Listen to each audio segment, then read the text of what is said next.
Leo mtoto wangu anakuja kunifanyia mtoto wangu hivi, sina chochote mimi.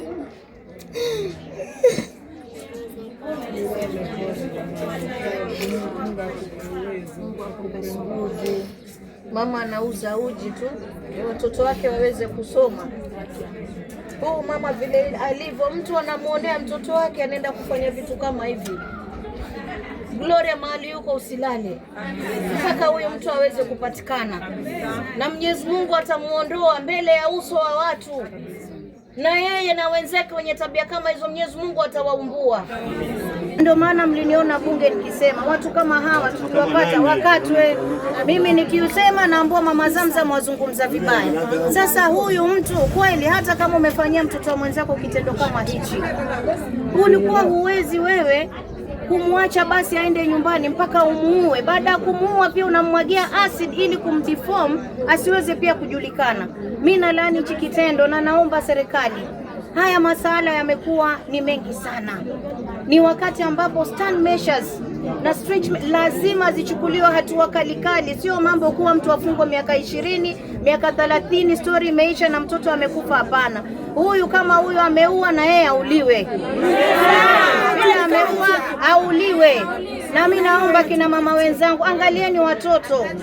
Mtoto kama amefika hapo, hata mtoto mdogo sasa watu wanawafanya vibaya, wanaua watoto. Wengine wanafanya body harvesting, body organ harvesting. Wanachukua watoto wanawaua, wanatoa maungo ya mwili. Kwa hiyo angalieni watoto.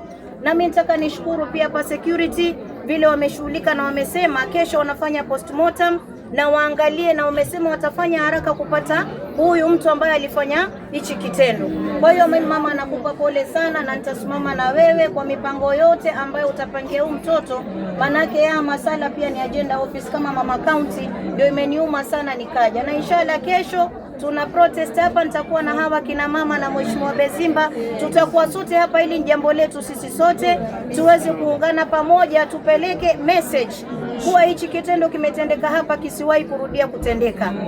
Nimekuja kusema pole kwa familia kwa msiba ambao wamepata. Pili, nimekuja kukemea hichi kitendo ambacho kimefanyika. Ni kitendo cha kinyama sana, na siamini kama ule amefanya hivi kweli ni binadamu. Na mimi naambia kikosi jeshi la polisi kuhakikishe kwamba ni lazima watu washtakiwe, si ile maneno ya polisi kusema tutawacha jiwe bila kupendua. Lazima uende kwa kina, tuhakikishe yule amehusika amekuja katika vyombo vya sheria, kwa sababu ikiwa mtawachilia hivyo, basi wengine wataendeleza.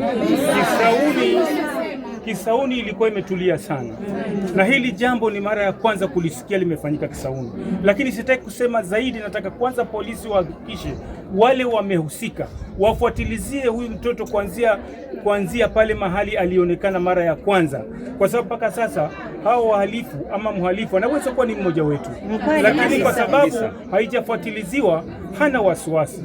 Lakini kama maofisa wa upelelezi tayari wangekuwa wako hapa, wanaanza kujua mtoto alionekana saa ngapi, alitoka wapi saa ngapi, na kama ni shule anaenda shule kuuliza nani alifuatana naye, kidogo hapo tungekuwa na mwelekeo kwamba watawashika.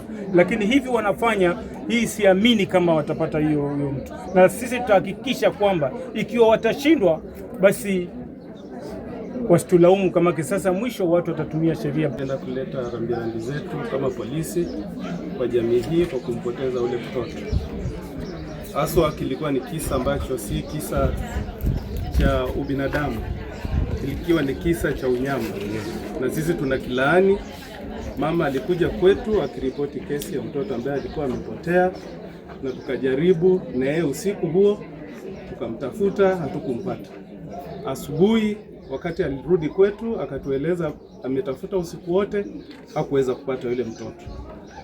Hapo ndipo tulipata ripoti nyingine ya kutuambia kulikuwa na maiti kule chini Manyani, na tukaweza kufika huko tukiwa pamoja. Tulimtangulia, baadaye akaja akatupata na tukathibitisha kwamba ule mwili ulikuwa ule mtoto.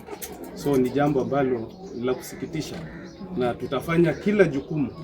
We'll do all that is within our means to ensure that the suspect is brought to book.